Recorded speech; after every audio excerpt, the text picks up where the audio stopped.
It hurts so much. Hang in there, we're almost there. Please help me. We're going as fast as we can. The first second began with a roar. Sarah the switch the dissing on the swallow Bruce Lee hair. That is forcing you to go to one thing. In the second, the equation of physics changed. Sarah's momentum, her greatest weapon, became her greatest liability, as she overacted dress and was shattered by the sound of impact. By the fifth second, gravity had reclaimed its prize. The woman who had never known a force greater than her own found her not defeatable 100 pounds were now useless pillars of lead. The aftermath of the 6 seconds was more profound than the immediate yards. By less damage, by doing we got a low of muscles that none had been moved. Bruce didn't stand over her in victory. He didn't celebrate. He knelt in the dust of the mats, his hands steady as he helped her find her center. The total absence of ego. At 4:22 p.m., the energy in the room shifted from shock to reflection. Sarah to her nervous system was not permanent, but the trauma to her worldview was absolute. I thought weight was everything. Weight is just a tool, but tools are useless if you don't understand the hand that moves them. The recovery took time. For the next 20 minutes, Beeks out back to fight. He didn't use her as an example of what happens when you challenge him. He simply continued to teach. The energy in the room was no longer about a fight, it was about an epiphany. Among the 47 witnesses were seasoned martial artists, street fighters, and athletes who had spent their lives studying power. For Sarah, the silence was the loudest part. As she sat on that bench, her 250-pound frame felt heavier than it ever had during a world record regular squat, the belief that she was untouchable. At 4:35 p.m., Sarah the Titan Miller did something no one expected. She stood up. Her legs were still shaky, her diaphragm still tight, but she forced herself to. The rest of the afternoon was spent in a different kind of intensity. But the question of whether the mirror power to bring stood up in this fighter, he was a mirror. Sarah looked at her in hand, the BBS subsided, was a chiding, yes, for over a fanny. In the world of the little dragons, she realized that saw them in a new light. Bruce Lee didn't seek out the spotlight after the clash.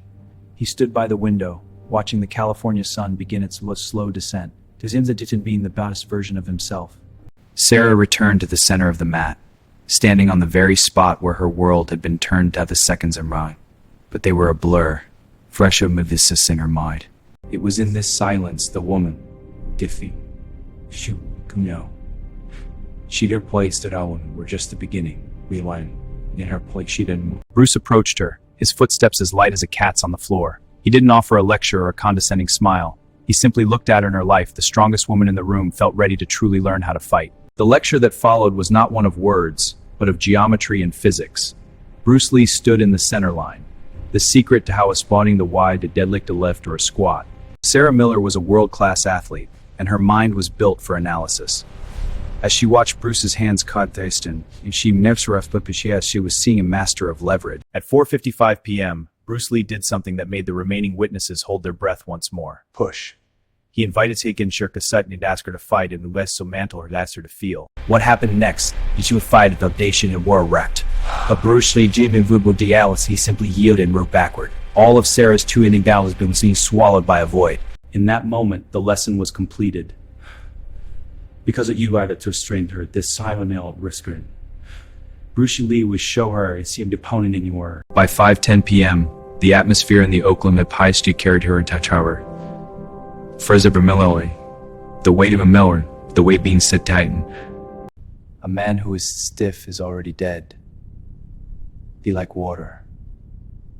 Flow around the rock until it is worn away.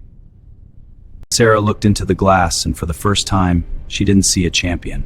She saw a student who had been blinded by her own reflection for 15 years.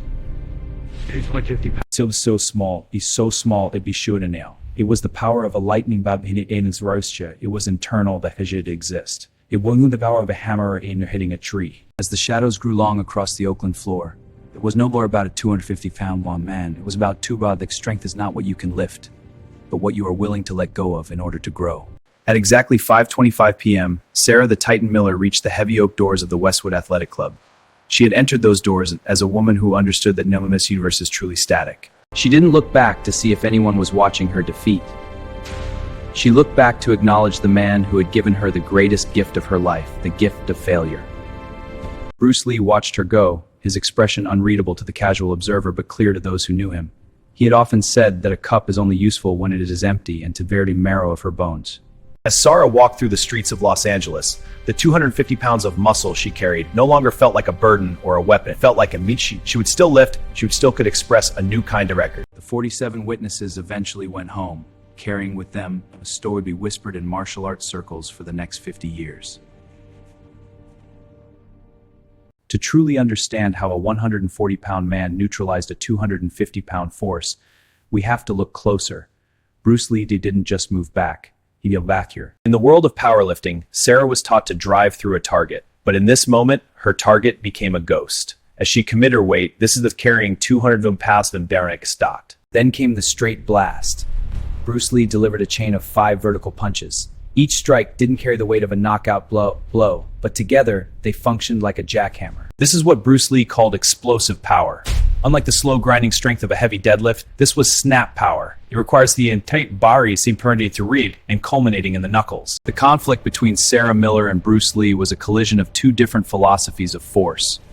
Sarah was the hammer, designed to crush anything in its path through sheer mass. To the naked eye, it was a simple kick, but biologically it was a catastrophic disruption of Sarah's internal systems.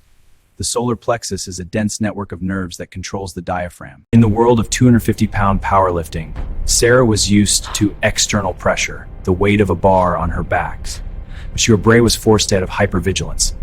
Equilibrium is a delicate dance between the inner ear and the muscular system. By striking the temple and the solar plexus, a rapid ton became useful and severe failure. The 6th second was the longest.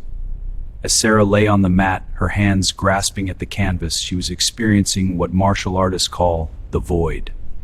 Among the witnesses was Robert, a veteran coach. He later described the atmosphere as if oxygen had been sucked from the room. He saw a shift in the fabric of reality. A young student named Elena, who was down to the fmime from the mount, that resonated through the floorboards and the sin silent. There was an old Wing Chun practitioner in the corner who didn't look shocked at all. He noted that while the rest of the room received a specific kind of message. For nearly a full minute after the 6th second, no one moved. It was as if the 47 people present were part of a wax museum. They were processing the impossible. And the weight of that weighed in with that for a region. The most haunting part for the witnesses was Bruce Lee's reaction, or lack thereof. While 47 people were having a life-changing experience, Bruce was simply cleaning up the mat. To understand how 140 pounds could ground 250 pounds, we must look at the science of kinetic energy. Bruce Lee's strike didn't just hit, it was 2 square inches. Biologically, the body has a system override when the solar plexus is struck. This dense cleft into staying called Sarah's diaphragm. In an instant, her brain was screaming for oxygen, diverting all energy away from her muscles and toward basic survival. Equilibrium is a delicate balance between the inner ear and the muscular system. By disrupting her breath and hitting her temple in a rapid sequence, Bruce Lee effectively cut the communication lines of her body. Bruce Lee often spoke about the point of collapse. He understood that every structure no matter balance on weakness. He didn't have to balance a 250 pounds of muscle. He just had to remove the foundation that supported it. The 6th second was the longest. As Sarah lay on the mat, Broadstem super to swoper skowai history and be it a leaving only the raw reality of the fright. Among the 47 witnesses was a man named Robert, a veteran boxing coach who had spent over 1,000 fights in the ring. He didn't decide. He saw 70 in the side of the room. A young student named Elena, who was standing just 5 feet away from the mat, recalled the sound of the floorboard, whereas the synod threw into her fit. There was an old Wing Chun practitioner in the corner who didn't look shocked at all. He had seen Bruce Lee train for years, and he understood that what the crowd had just wit muscles, Bruce Lee was looking at a rhythm. For nearly a full minute after the 6th second, no one moved. It was as if the 47 people present were part of a wax museum. They were processing the impossible. The most haunting part for the witnesses was Bruce Lee's reaction, or lack thereof. While 47 people were having a life-changing experience, Bruce was simply cleaning up the mat. Do you know why you felt so heavy when you fell? Sarah Miller had spent 15 years being told that weight was her greatest asset. In the world of the body stood her body, Shebrelas had become a cade. She infers to her shine is that her answer for him. You fell heavily because you are like this glass, Bruce explained. You are solid, you are defined, and you have a limit. You shatter, you shatter. When a force hits you that you cannot contain. Under the watchful eyes of the 47 witnesses, a new kind of training began. Sarah attempted to follow his lead, but her muscles would be water, hurrying, bleeding the rotation. By 5:45 p.m., the atmosphere in the Oakland gym had shifted from a place of combat to a place of transformation. The 250-pound by 6 p.m., the lights of the cool end to be air. But as a student of much larger dignity, not as a bit of power or gigante, they were merely tools.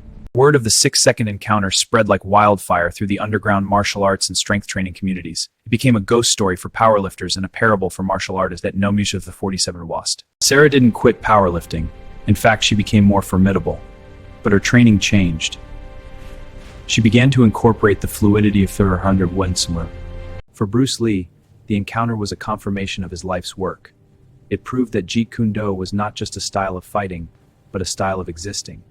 But the ability to adapt. The story of the 250-pound woman and the 140-pound master remains one of the most whispered chapters in the untold history of Bruce Lee.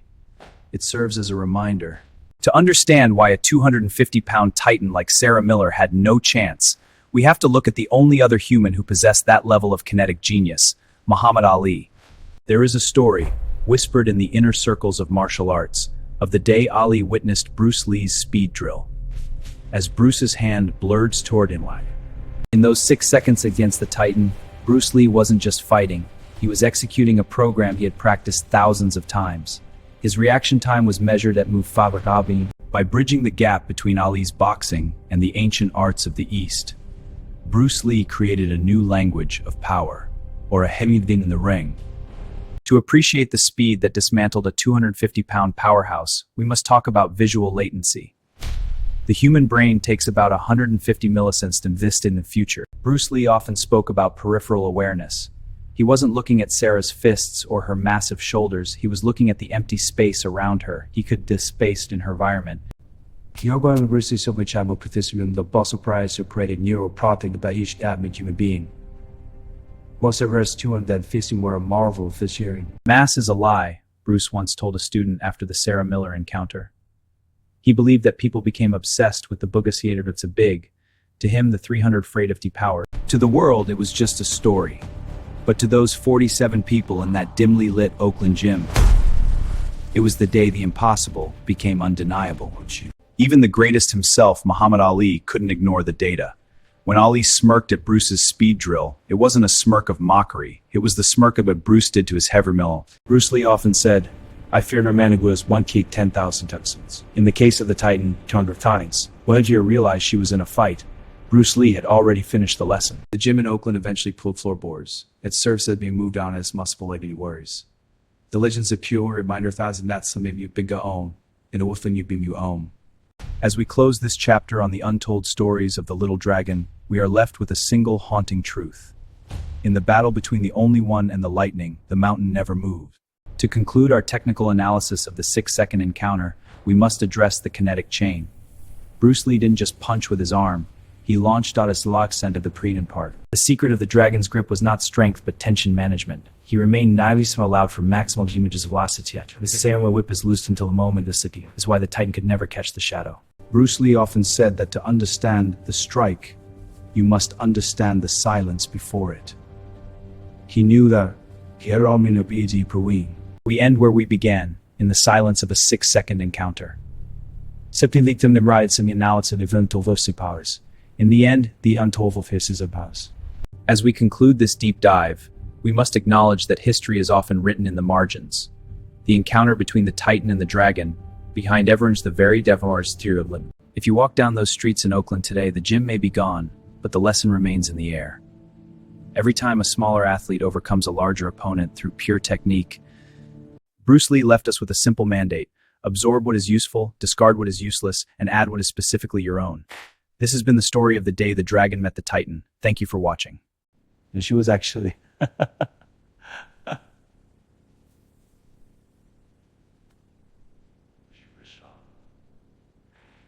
6 seconds. That is the exact amount of time it took for 250 pounds of wreck and muzzle like Pelamain reformable breaches of a hostile stretcher, proving that in the world of true combat, mass is nothing without mastery. Oakland, California, 1972. Inside a private gymnasium hidden away from the public eye, a confrontation was brewing that defied all logic. The challenge was born from pure ego. Sarah Fainless simply created film physics. Now, ball warrior. Chevalier object always crushes the smaller one. At exactly 4:15 p.m., the gymnasium went silent. Sarah stepped onto the mat, her hand seen plots. She pointed a boost into what one at Trar. Her plan was a masterpiece of simplicity. The clinch. She knew that once her 250 pounds of trained mass wrapped around Bruce, his speed would become a right would do the work for her.